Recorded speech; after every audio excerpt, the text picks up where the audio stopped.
Nagmamakaawa na ang abogado ni dating Bamban Tarlac Mayor Alice Go na lumantad na ang alkalde at harapin ang mga reklamo. Nakausap daw ng abogado ni Alice ang kanyang kapatid pero hindi raw niya kasama ang dating alkalde. Nasa frontline ng balitang yan, si Rainiel Pawid. Wala po akong alam. Matapos pagdudahan ng mga otoridad sa umano'y pagsisinungaling sa kinaroroonan ni dating Bamban Tarlac Mayor Alice Go, nagmakaawa na si Attorney Stephen David kay Go na lumantad o di kaya'y magparamdam man lang. I'm begging you to, siyempre we are worried, di ba, kung ano talaga yung kalagayan mo, especially your siblings.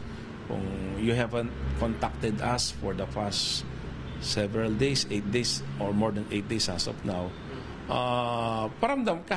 Para hindi naman nag-aalala yung mga nagmamahal sa'yo. Dapat umanong maunawaan ni Go na hindi matutuldukan ng pagtatago ang kinahaharap nitong mga reklamo kaugnay sa iligal na pogo.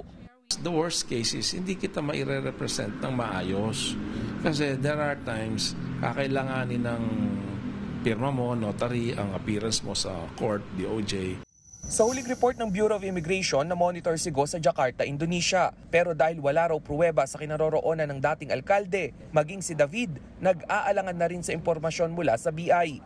It's better kung ilabas nila na nandoon, di ba? Kung, di ba, magpakita na ng proof of life na nandoon talaga sa Indonesia. Aminado naman si David na nakausap niya ang kapatid ng dating alkalde na si Wesley Go. Hindi man umano sinabi ni Wesley ang kanyang lokasyon, pero tiniyak nitong hindi niya kasama si Alice. Punta naman po tayo kay Wesley. Kailan niyo po siya uling nakausap?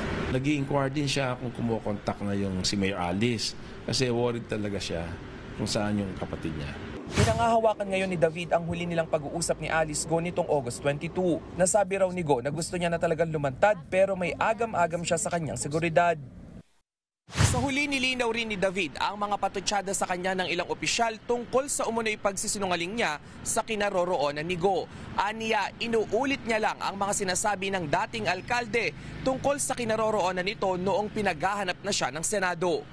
Nagbabalita mula sa frontline, Rainiel Pawid, News 5. Mga kapatid, Jess De Los Santos po. Iba na ang may alam at may pakialam sa panahon ngayon.